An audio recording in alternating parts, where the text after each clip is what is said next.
Hi, my name's John Borshoff. I'm the MD CEO of Deep Yellow, an ASX listed company. We have projects both in Namibia and now in Australia and Western Australia. We've just merged with Vimy, and we're one of the up-and-coming potential producers of the world. Up-and-coming? I'd hardly call you up-and-coming, John. Seriously. Good to have you here. Yes, good to have you. you here. Have you enjoyed yourself the past 3 days? Yes, it's been good. Especially after 2 years of sort of zooming around. Yeah, it's 2019 we were last time here, right? Yes. And it was a very different mood. Yeah, yes. And it was, you know, the fundamentals were still there. The sort of the looming shortage, which was there. The embryo of a zero emission, which was sort of looming up, but all the people that work the stats from the bottom up couldn't see it. So some of those models didn't appreciate that. And then in parallel, of course, the sort of Putin-Ukraine thing, which just has brought the future forward in a way. The whole thing was a bit unsustainable, but I still think it's the zero emission issue that will cause the most pain and the most adjustment. There's no question about it. I mean, you know, there's no model yet that'll get to that zero emission. Zero emission, I mean, you're right, it's a totally different backdrop. That wasn't here in 2007, 2008 at all. It wasn't a twinkle in the eye, right? Yeah. But in a very difficult environment like we're facing at home, domestically, even industrially, the cost of energy is causing us to make different decisions. It feels like zero emission can perhaps take a back seat. What we're struggling with is where's this energy solution going to come from? Obviously, WNA is pointing to nuclear, hot and heavy, and saying, well, it's right here in front of you guys, so take advantage of it. Is there anyone here, like politicians or otherwise, you know, who are on board with this, or is this we preaching to the converted only? Well, I think there's a bit too much preaching to the converted. I think the really, I mean, there are the politicians now. It's a sort of a top-down type decisions that are happening, and it's a little bit like the oil shock, you know, the 1970s. That was, you know, accelerated nuclear, not because some technician down the bottom decided, oh, you know, another reactor's needed. It was just a complete across government saying we need nuclear reactors, and policy then followed the decisions, and it's surprisingly how the industry got itself together and did so much on a sort of a base that was, you know, 4 or 5 reactors worldwide. So what is happening now is you're getting these desperate top-down decisions, and that's sort of, you know, all the main economies, poor old Germany's kicking and squirming and all of that sort of thing, but everybody else, you know, and particularly led by the UK, France, Japan, Korea. These are major economies that are saying, hey guys, and now the US. So that inertia is there, and the possibility is there.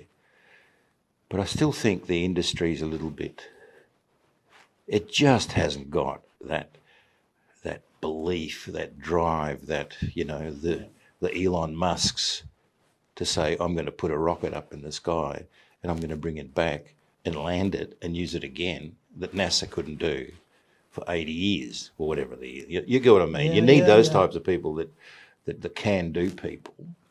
And everybody's so wallowing in their cautiousness that you know, there's a bit of a, I think it's a bit of a risk that this will not happen by something coming to you.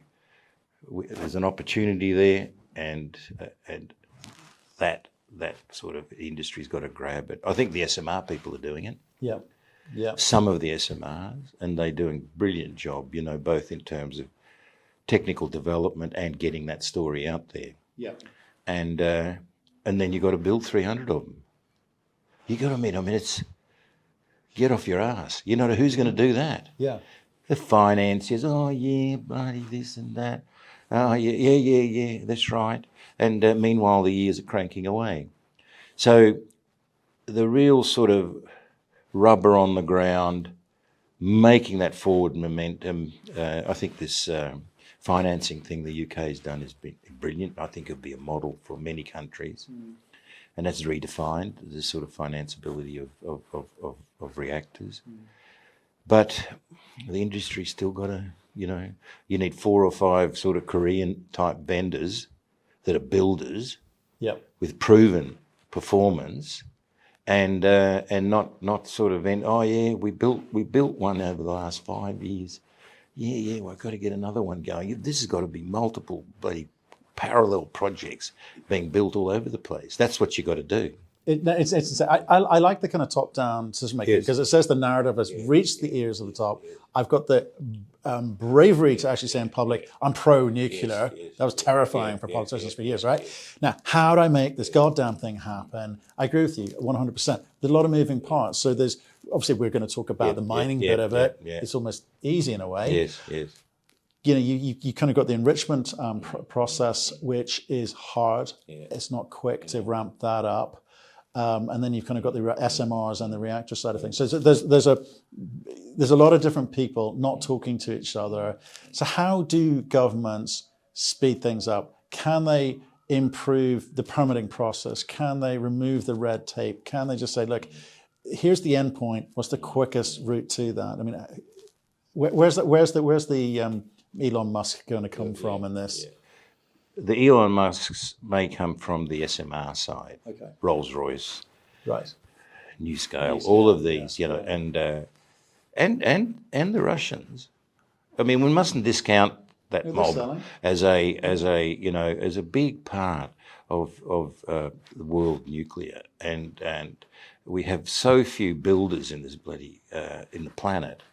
That you know, you can't sort of, you say, all right, if I believe in climate change and I want, you know, sort of reactors to help the very limiting now renewables that everybody's hoping, and the UN mob are still sort of dreaming about the renewables being the saviour, to the extent where they're trying to limit the word nuclear. They're still not giving that up, you know.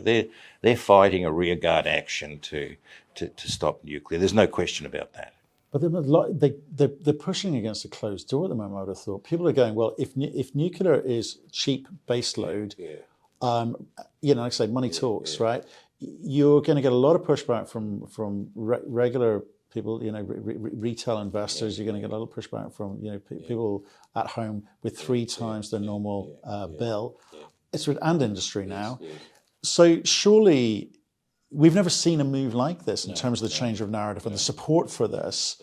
So surely the UN aren't going to win that. Well, no, because what's going to happen is the public is now going more and more pro a solution. And they know a solution isn't going to be 8 hours, 6 hours a day, but wind or whatever. You know, it's part of it. It's an important part, but it's absolutely not going to be enough. So the bureaucrats sitting there in the sort of the shade of the bureaucracy, they're going to have to start listening to the proletariat, who are going to say, bloody hell, I want power. There's an energy crisis here, and you're talking to me ideologies, whether you want it through wind or this or that. As long as it's zero carbon and it's safe, let's go for it.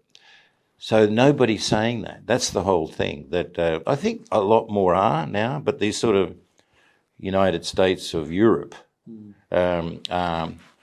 about as United States of America as California is to some of those Midwest states. You know what I mean? They're just countries within countries.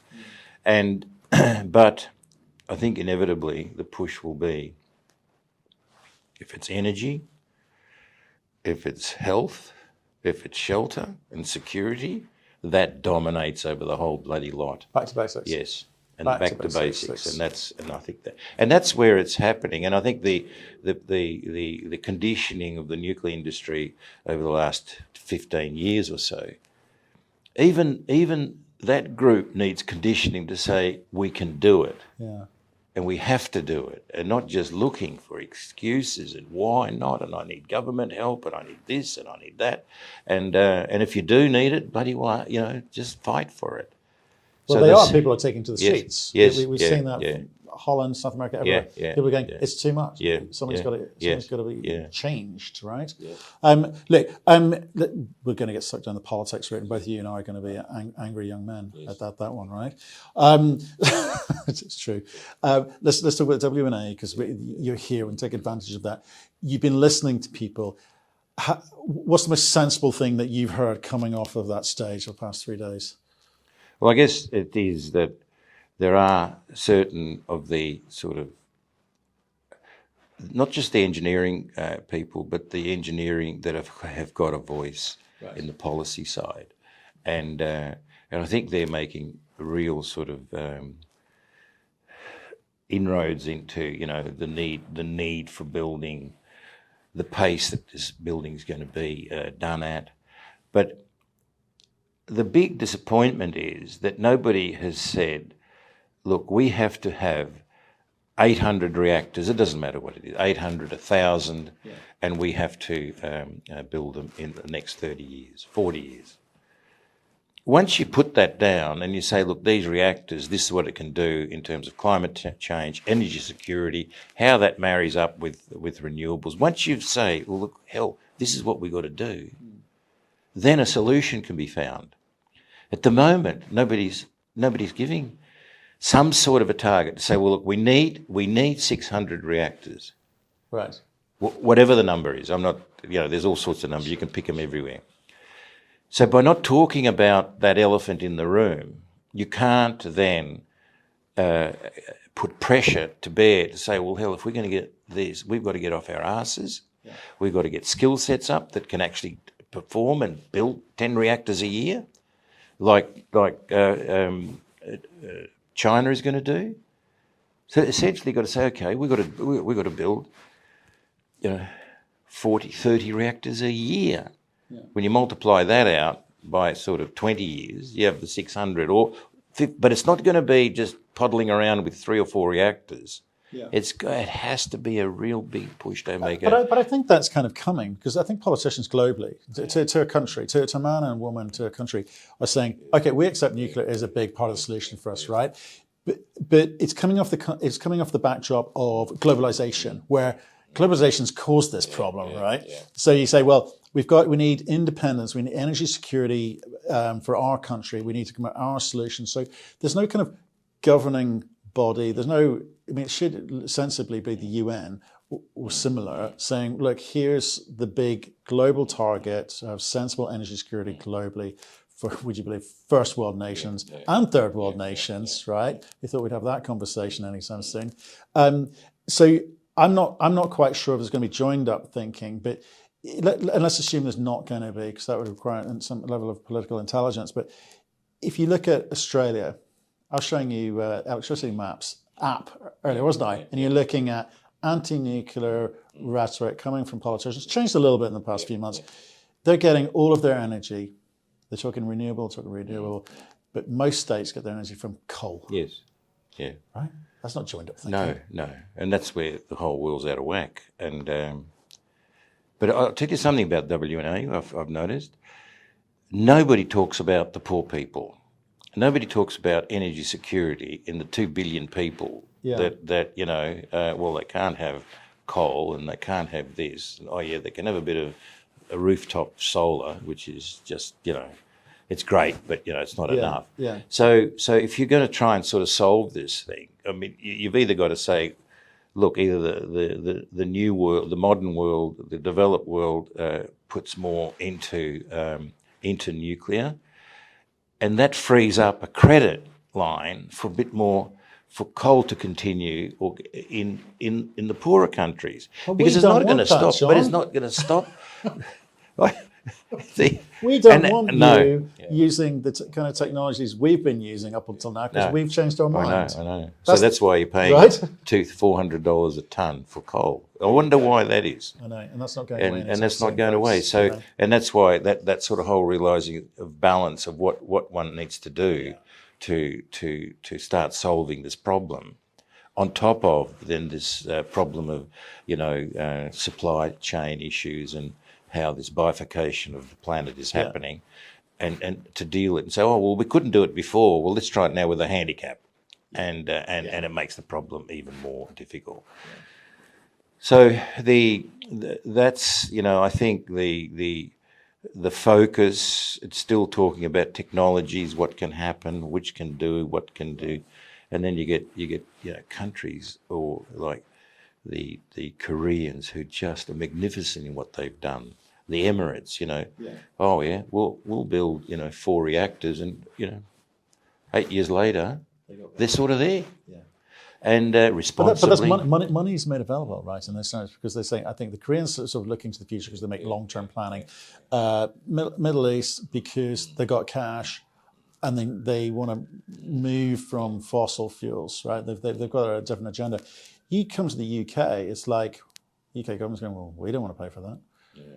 You pay for it, but we'll support you and we'll give you some sort of contract in place. Yeah. But most of our energy companies are private companies or public companies which are foreign. Yes. Yeah. Right? So the UK government's got very little say in this, other than maybe being able to promise a speedier permitting process. But we're so worried about losing votes that we can't promise that. So it's a very complicated backdrop. Rather than saying we've got a massive problem to try and solve, like sort of Chinese style, let's fix it. It's like, well, let's tippy-toe and have a little dance, guys. Yeah, but pretty soon, as people are going to complain, they need electricity, they need security. Pretty soon, they have to react. That doesn't matter which side of the equation is. You either lose it or you get the system moving. So what do you recommend? Some countries, people are taking to the streets. UK, well, certainly the UK, we're sitting back passively being told what the government's going to do. And we go, okay, thank you very much. Yeah. Polite. It feels like it's a kind of real kind of step change moment in energy security, globally, clearly. Yeah. And I think Mr. Putin has probably awakened the political narrative somewhat. Yeah. So in a way, it's kind of good news. It's going to sped things up, as you say, for all the wrong reasons, clearly. But will countries take advantage of it? I'm hearing the US talking about making money available. Yeah. You seeing that elsewhere? Is there any conversation from the past 3 days which suggests that's going to happen? Well, the UK is. Yeah. With that RAB, where they're sort of guaranteeing the investors that they... Underwritten. Yeah, underwritten. Yeah. That's a bloody great thing. And then probably that underwritten part won't be utilised, but it's a real big safety, and it reduces the cost immensely with that system. But it's almost to say, well, the world will have what it deserves, and nobody, you just keep on pushing and people. It's just you need it, and if they don't, well, let's be cold, let's be insecure. So it's an exquisite position, I believe, for some real bloody reaction by politicians to move ahead, because they can't stay still anymore. Yeah. Either they lose their jobs, and then the other mob comes in, and then they lose their jobs. Because they each changing the party doesn't mean that the people don't change what they want. And it's getting to, this common denominator of getting some satisfaction, which is a 10-year problem to sort out. Yep. And there's no, you can dream of renewables and batteries and God knows what else. They've done it. And, after all this effort, Germany has got a bigger emission rate than it did before it invested the trillions to get renewables. And all they did is simplistically replacing the 20% carbon-free that was nuclear, and they haven't got much further than that. Whereas if they had nuclear and their renewables, they'd be 47% carbon-free. Can you believe this? Yes, I can, unfortunately, for all the wrong reasons. It's insane. Yes. Anyway, let's get away. Let's go in terms of getting back to the politics. So we're talking about the Nirvana. Like, do we need 600,000 nuclear reactors around the world? Yes, we do. But it's going to be hard to kind of cajole people to do it all at the same time in a coordinated way. So let's stick with what we knew. We knew the Chinese building another 45 reactors. We know that lots of countries adding 2, 3, 4 reactors in their countries, or certainly across Europe, American extensions, Middle East. It's all happening. And even with that alone, plus the SMR potential of the SMRs, I'm hearing the SMRs could double the demand, potentially globally, right? Possibly more. The demand story seems super solid. It's got better and better and better. And we've talked about, some of the countries you mentioned, and that's fine. We've talked about Sput coming along and mopping up mobile industry. We've talked about COVID affecting supply chains. We've talked about, the dramatic switcheroo on oil and gas heading east instead of west now, and therefore the demands from Central Europe, should be all about nuclear. So within that backdrop, you've got to work out how your company fits into all of this. So you're much bigger than last time I saw you. You've done the Vimy acquisition, which is good news. Country diversification. Both projects are roughly at the same sorts of, the same sort of phase of development, right? So you get a choice of, can I take both those along at the same time? Is there a market for this? How can I raise the capital at the prices I want? I suspect. So it's all good story for us. I know. So the story is like everything. I think consistency of a vision, a strategy that's applied, and all of a sudden after 5 years, it's exactly what the strategy is, as if you'd invented it today. You couldn't have written this better. So we've identified projects through our own existing. Projects, deposits, and they're now into final feasibility, or Tumas is in Namibia, and then parallel with that, a sector consolidation, which the industry needs. And I've said, you can't go through sort of wrecking balls like Fukushima, and it's stranded a lot of companies. They did nothing. They couldn't raise money. They've still got their single projects, and there's been no consolidation to say, well, look, yes, the demand is double, but that demand double is not going to come from, just individual companies. It's got to be coordinated with some companies with bigger pipelines, with a lot of those projects have to be suspended in a pipeline. So they're not all going to be used now because you have to bring in something in 10 years' time, in 20 years' time. So you've got to stretch all these projects out. Yeah. And everybody thinks that they're all on the starter gate like a horse race, and off they go. They're absolutely not like that. So the Deep Yellow has sort of been limbering up, training, exercising, doing. That means the teams and the whole mentality of the board, the management, its leadership, are all geared for this new sort of vista that's out there. And all the Putin thing has done is actually illuminated it more. It hasn't actually changed to say, well, oh geez, without Putin there wouldn't have been, and it still would have been. The doubling is not due to Putin. The doubling is due to need, so in that way, we have sort of progressed, and we will be developing both these projects. We've got the capability to do so. They'll be staggered a bit because we're optimising the Mulga Rock in Western Australia, which we believe will get more value in it than what has been announced, right. And let's see what happens there. But we're very, very positive about that project, and they will come in. In terms of funding, well, we won't start these projects until the price is reached that I want them to reach. I'm not chasing my tail down a rat hole. It's, it'd be so bloody important to my sort of status if we started the project. One of the first. I couldn't give a damn about that.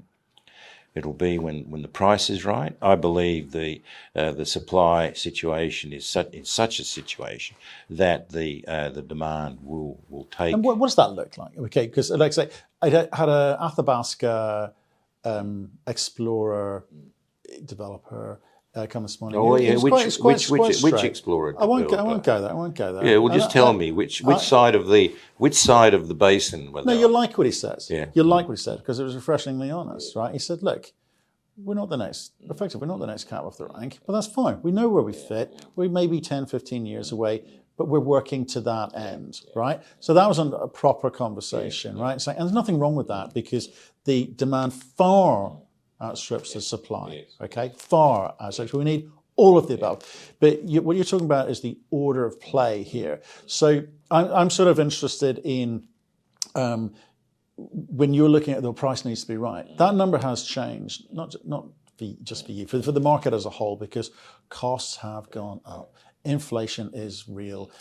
Access to people is real. There's real costs everywhere, wherever you look. It's the sulfur and the agents and you name it. Everything's gone up. So that number's got to be a kind of, we'll use inflation catchphrase here, transitory at the moment for you. Is that easy for you to kind of keep an eye on? Do you kind of casually go, do you know what I need? I need $65 today, but I notice inflation's still ramping up, so that may be 68 next month.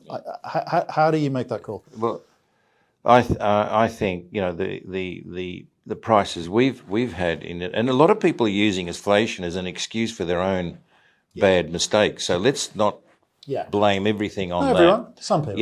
Yes, but everybody, it can be a real good excuser here. Yeah. So there is inflation, there are supply issues, but if you model it in, if it's 60. There can be quite a bit of inflation, and $63 will fix it. In that sense. So it's not as if you have to go from $60 to $120, and that market will deal with that. Everybody's got to be really careful how these projects are now built, and how quickly they can be got on. Some countries have got a sort of a labour inflation. Some countries less of a labour inflation. Yeah. There's equipment. All of that needs to go. It's complicated. Just whacking a bit of foreign exchange into that, and it just gets into another. But I think there are ways of dealing with that, and you can't put all the pressure onto the constructor. So, you just sign me on the dotted line and you build it for me for that price. Yeah. You've seen how many building groups out here, just housing, just gone broke on that nonsense. So I think that demand will still the price of uranium will drive that. I think contracts will have elements of that cover in them. And otherwise, you can't finance your projects. Well, okay, you're talking about the cost side of things, right? Yeah. I want to temporarily go over to the other side of this, which is the price of uranium. I'm not asking you to speculate on that, but what I am asking you to speculate on is the kind of conversations in social media. We saw a lot of at the end of last year, uranium 200, right? I always take that with a pinch of salt because of who's saying it, and the fact that it seems it's so far removed from what any of the trade bodies are saying, so far removed from what any of the sort of sensible seers that I respect are saying, and so far removed from the actual demand at the moment, which no one's really been able to call. It's like he's been watching a sort of chess game, but only been able to see half the board. It's ludicrous. What's your take, given the subtleties on the cost side? What's your view on how the price moves? Are we talking slow, steady growth? Are we talking massive sort of step changes? How does it flow as far as you're concerned? Catastrophic. Right, it flows what? It'll be in jumps, in huge jumps. Huge jumps. Okay. Of course they are. Once are we getting to 200? No, I'm not saying that 200, but I'm also saying that if you go from 20 to 50, and all those guys that were 4 months ago, oh, when it gets to 55, mate, I'm pushing the button. I'm off. Well, now they no. Now we're going to do it later. Couldn't be done there anyway, but now you blame inflation. So I need higher price. But you know, from a certain price, doesn't matter what in the 60s, let's say, and I only use 60s because Cameco voiced this, and they said, oh well, you know, 60, but you know, he says we wouldn't object, you know, to a 90 in the marginal. You know, so all of a sudden, here's a responsible party saying, you know, a marginal at 90. But supply and demand doesn't work on the equation of, you know, we've got to be real kind to the utilities and, you know, help them along. And about as much as the lithium producers selling, you know, their product, spodumene, at now $5,000 a US, where it was $500, 10 times more. So who, you know, oh, is that not fair? Well, I don't own the market. I just supply a market, and the price is what the bloody market can bear. When the utilities were buying it at $20 a pound, do you think they gave a damn about the producers? No. Oh, so why should the producers now be, you know, subsidising these poor bastards sitting there churning their electricity out and saying, oh, you know, if it goes too high, it's gonna affect the nuclear industry. Well, if it does, and if it's that vulnerable, so be it. It's not going to be like that. So price is where it is, and it doesn't shoot. The whole thing is that if you say, oh well, if it goes to 60, and it's a shortage now we're talking about. Well, people can't get enough product, and it's not just the uranium in the primary, but you know, conversion and enrichment. So it's a complicated chain. But finally, it's going to be dependent on primary uranium, which feeds the stock up the line. So if it starts moving, what stops it? What's sensible, unless some socialists say, oh, you know, the government has to cap it now. And that's the only way, or you let you know, market forces determine it, how it is, and then if you need to fix that up, people will have to invest more in supply, put money into exploration, and fix it that way. So that's what will happen. And but I always use my sort of analogy of, you know, the bakery with its 10 loaves of bread and a queue of 100 metres of people, and so they've got their families to think about, and they come to the baker and say, oh, you know, this bread, it's only cost you that much for wheat and this much, and you should sell it for $3.20. I might as well be hearing some of the nuclear guys talking. Yeah. No, he'll sell it for what the market is. Yes. Yeah. And unfortunately, that's how it happens. So tell me about these big moves up. Yeah. Which big moves? Well, you said it's going to go yeah. So what happens is then? Yeah. So now the utilities are saying there's no shortage, and we will, you know, it'll happen, and people will come around, and the producers are going to invest money and take a risk for us. Yeah. And produce and all of this. So then now it happens that they believe this. So they're holding back from the market, which they are. None of them are doing anything. Spot market's dried up, but they're holding back. And they've got all these fills to do out there. Yeah. Like always in a herd of cattle, one jumps the herd and goes for it, and starts saying, bugger it, I know this here, I'm going to start filling up. And price then becomes not secondary, but not quite as important as what it was back in the days when you were complacent. The other one says, well, hell, he's now taking my spot. that I thought people would just leave it alone, and when my time came, and so you have not a stampede, but you have a highly competitive situation on how to fill what you're doing. That's what I'm talking about when things happen more quickly than what you think in terms of price increase. I want to know if the guys hawking $200 uranium are talking about that because that's what's going to make the companies that they're hawking sound good, or that's a genuine likelihood in this market, because some companies will fare better than others because their margins are different. Or when you say horrendous moves, you're talking about meaningful jumps and maybe slight retrenchments. I'm talking horrendous, $10 in, Right. I'm not talking bloody $100 and all of that sort of thing. I'm just saying that prices will adjust to meet the market, and some of the early birds will say, oh, hell, I thought I was going to get 55 or 60, and now I'm getting 60, 70, whatever the thing is. Right. It's good. It's there. I've got enough out in the market. There's still product out there if it's upside, because you've got to think about your shareholders as well, not just the consumer. Yeah. And he's invested, or she, for you to be profitable. And you just aren't profitable. If you say, look, I think, we're a charity as well. You might know that, but we give £1 for money, and then we give one free just to keep the industry going down the back end. But no, it's not like that. So that's what I mean. Some people mean catastrophic. It goes from 60 to 150. And that's an area of conjecture. Just leave it alone. People can imagine what they like.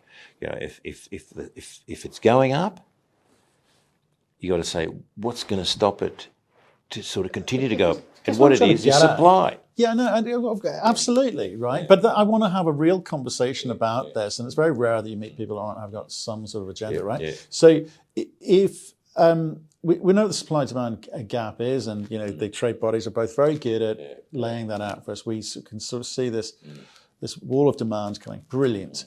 But what I object to is people hawking $200. It's like a made-up number. Okay, what sounds good? 200, great. And it's to help push an agenda, which is, or maybe push shares, and for certain companies to make them look a little bit better. Because there's when utilities trot round and speak to people like you, and they speak to others, and go, they have a little tick book, and they go, right, this company's likely to get into production at this price. This company's likely to get into production at the next price. That's that we sort of understand their incentive price because they're telling us. But you're also assessing it technically and going, these guys haven't got a clue. These guys know what they're doing. The time frame to production for the ones that can is X, Y, or Z, and the time frame for, so that CEO from Athabasca said, maybe 10, 15 years. It's fine, but we know where they are when we need them. And I don't mind that kind of conversation, but I want to help investors make decisions based on reality. Otherwise, they're picking investments and sitting on those things for a while, and that's fine if they know that's what they're going to do. But if they're going into thinking, the next 2 years I'm going to be a millionaire, that's a bit shitty, right? That's a shitty sort of scenario. And what do you do? Like check out, or just sit around for 5 years? And it's different. Real data to make real decisions about real investments. That's all one can hope for, but I appreciate the vagaries of the market. So that's why I wanted to push you on how the pricing works. And I think, well, how the pricing works is, if you say that of 100 companies that are out there, and they're just from starter up, they've just got their little project, or they're really on the speculative edge, 20 million market cap. And then you get up and you get more serious and more serious. And then you start getting into groups that potentially can have production. So up to a certain level, these shareholders, these companies mine the shareholders, because share price let's say it goes to $100. So this part, there's no way there's going to be a production outcome out of these companies. And that's how business is. It's fine. I've got no issue with that. And then some of them sort of realise that opportunity through pounds in the ground, which is investment, which is a whole lot of other aspect. And then as soon as that company starts producing, it's measured on its MPV. It's measured not on the speculation and dream time of, oh, goodness me, here, where they're just, their market cap's out of proportion to what they're going to produce. Yeah. So there's a mixed reward in this whole. You've got to know what you're playing. Yes, yeah, absolutely. So I think that the companies that will then convert that expectation, whatever that price is, then into a discounted cash flow, into an NPV. That's the reality bites. You know, people say, oh yeah, you know, I'm thinking everything's, but you're not going to be overvalued to that. Yeah, you're going to be, you know, that whole. The sex and sizzle's down by the $20 million company with the super high leverage if it comes off, or maybe the market does the heavy lifting, in which case that's awesome too. But how many of those actually become a mine? Tiny. No. Right? But that's fine. If you know the rules, you know what you're getting into, you can play that investment game that way. And that's what I'm saying. Keep your eyes open. People talk about $200 uranium. It isn't necessarily for the same reasons that you need to hear it. But that guy in the Athabasca that Todd, he's right. He's trying to get a resource base and do things for 15 years' time, or 5, or whatever it might be. Great. And he'll benefit from this long-term price increase. You know, he'll get more. He can raise more money, spend more money, and find more discovery. So that has a real positive effect into an industry that invests a lot what it raises into the ground, and that then puts us onto a different supply sort of possibility in 5 years, 10 years time, which is what you want. No problem. And so I think the whole thing does work. I think the more problem is you know where's the real skill sets in getting this early production going? Who are they? How's that started off in terms of getting that ball rolling? And then, you know, whether those companies that say put up their hand can deliver product. Well, I'm getting myself into trouble because I'm saying the African players are the next cab off the rank, right? So I'm getting a lot of pushback on that from North America, and I don't think I should be getting that because it's like I'm saying, well, I'm saying, you know, there's a lot of the African plays yes, they're low grade, well understood, but economic. Look at Langer Heinrich, look at Husab. The references are there. And there's nothing wrong with low grade because it's usually shallow and it's cheap and you can process and you can make the same sort of margins as the high grade stuff, which is much deeper. No problem with that. So, you know, I occasionally get attacked for that. I'm like, well, I'll take that, but I'm just trying to point out that low grade gold doesn't mean low economics. And the licensing environment in different locations in the world are different. Africa's quite quick, right? But I would say, I use this phrase backdrop. The backdrop of this all I'm saying is we need all the uranium we can get. Yes. There's an order in which these companies will get into production, which is fine because that's the market dynamics that we'll probably need. So Athabasca is good. It's different. It's not better. It's not worse. And they're all good. They all fit in with this whole thing of diversity. Yeah. And so you can't just talk about, you know, the heroine of Athabasca, which is grade.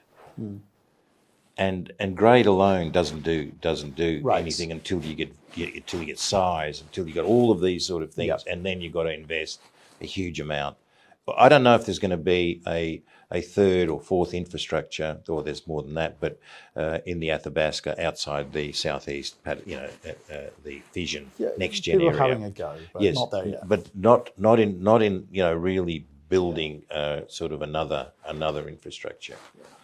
So where this whole congestion of these little deposits are going to come out in the Athabasca is another story, and but they will be part of that sustainability of production out of one region that'll supply so much. Yeah.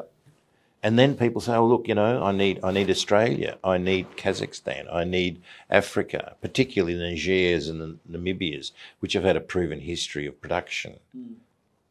And they all fit into this diversity. Nobody's going to now go into just one place and say, I'm going to put all my eggs into supply in one area. Yeah.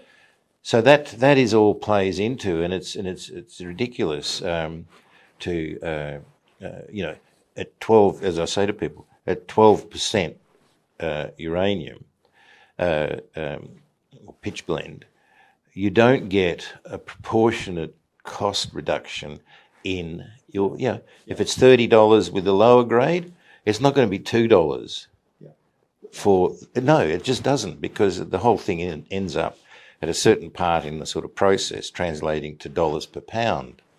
And that you can't avoid that. And so these costs will be, you know, probably sitting $15 to $20, and in the lower grade areas, $25 to $35. Right. But not this huge difference. And it's all regulatory, it's all cost, it's a whole lot of things that apply in terms of where people, you know, will get. But you know, everybody's a bit probably the most provincial are the Canadians. You know, their world is the best, and everybody else understands where they sit, what types of deposit. Give me an arid zone anytime to mine, and not sort of an underwater or monsoonal type environment that really imposes all sorts of issues. Or political. You know, the political side, no question. Let's not talk South America. No. Let's and you know, and some, you know, I mean, you can just go through and on a geopolitical base, just look at Europe. There's about 4 or 5 deposits here that have been sterilised. Yeah, and not my backyard. And so and they are not in the equation that they were 5-6 years ago. On a lot of people's schedule, you'll see some of these mines, you know, be it in South America, in Europe, and amazingly less so in Africa. You know, there's been, nobody's actually said, there's other difficulties in Africa where there's not many countries that have had uranium mining experience, and that's just another aspect of it. Well, it's 50, 60 years worth of mining in Africa, not just Niger and Namibia, but you look at Gabon and places like that. So that history probably helps with the ease of permitting and licensing and so forth, and a sort of willing working market there. Okay, well, again, just conscious of time. Look, we should love this conversation. By the way, sorry, we still haven't talked about Deep Yellow, but one day we will. Well, one day we will.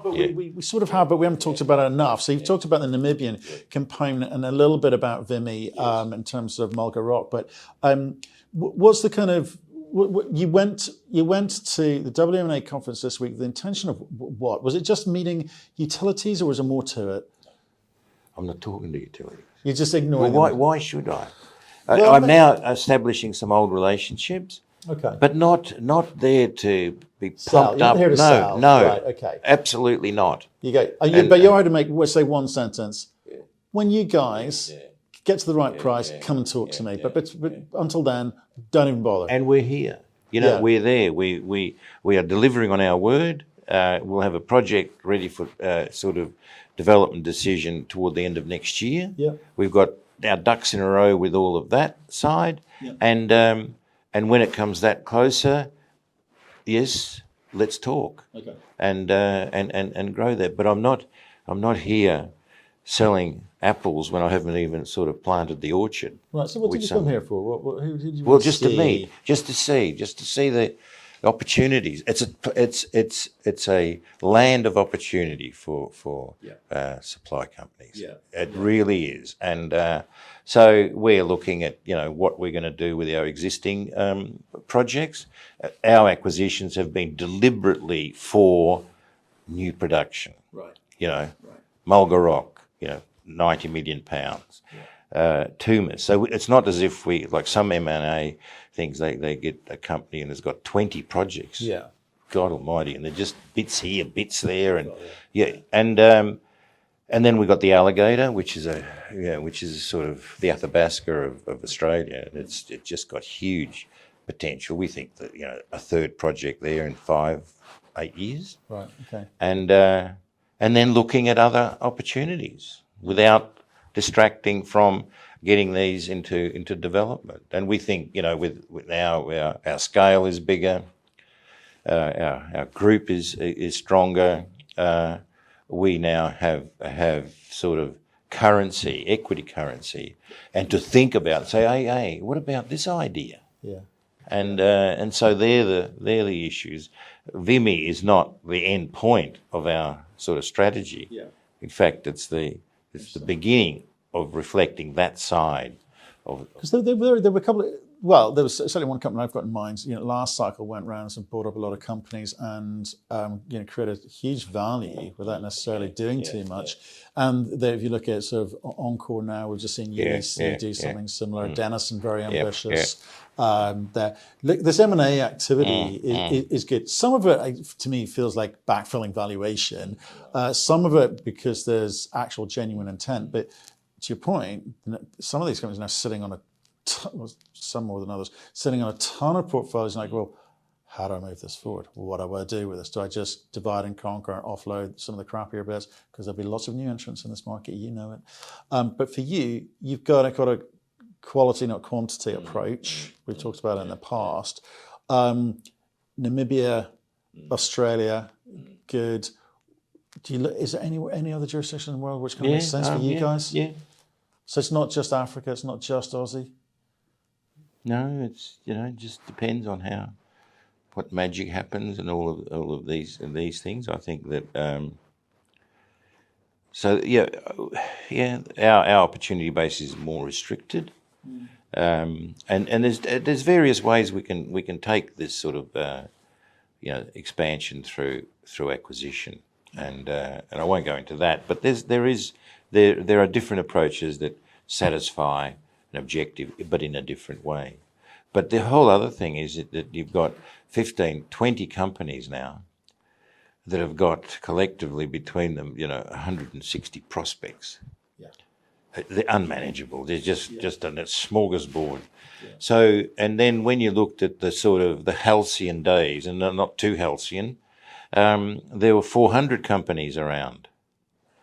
A lot of those companies will seed off these companies that these guys have accumulated, and it'll generate another sort of business, if you like.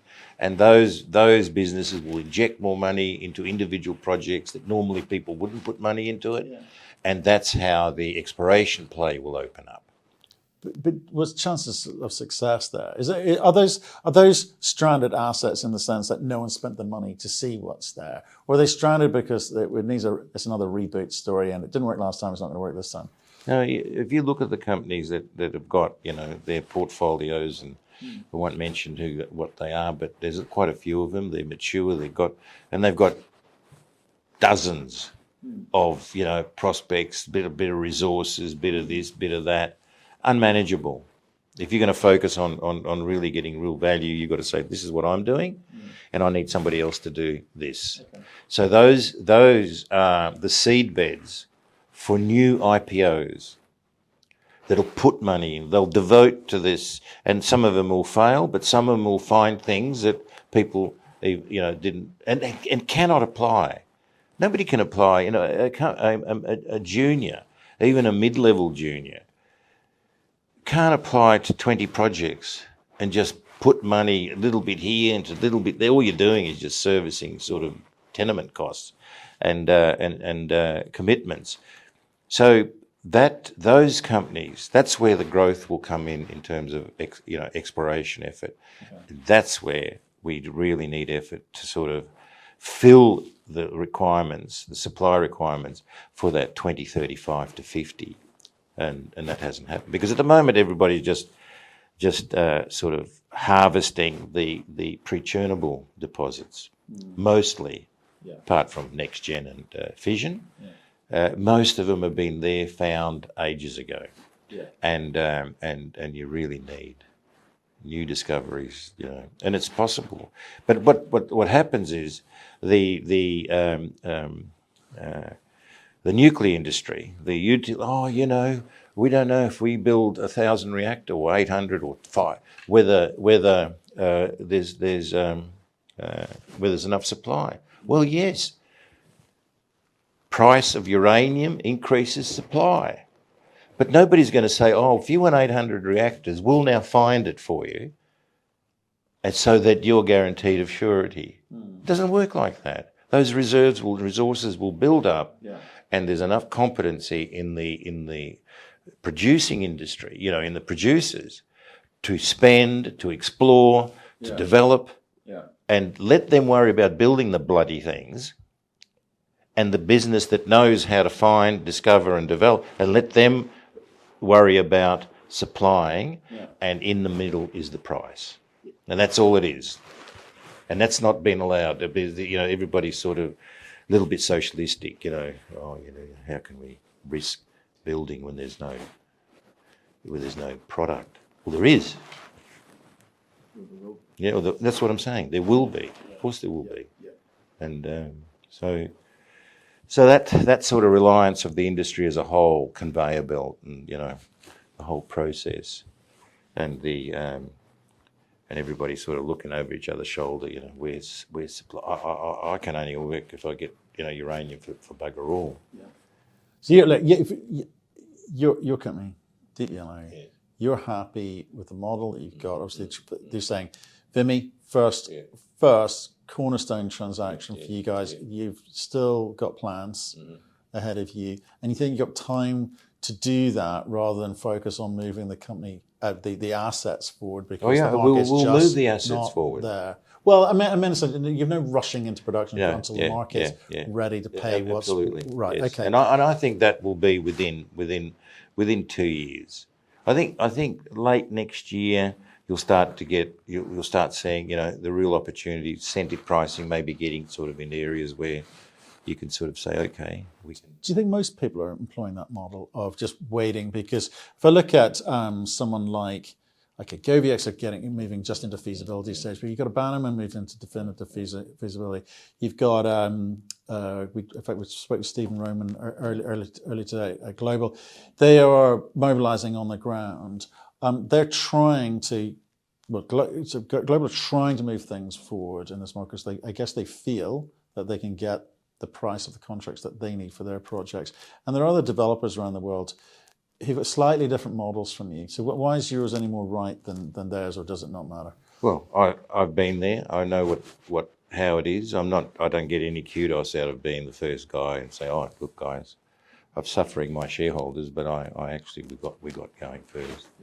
I have a big belief of where the market is, and we're playing to the beat of that drum. And I'm not rushing.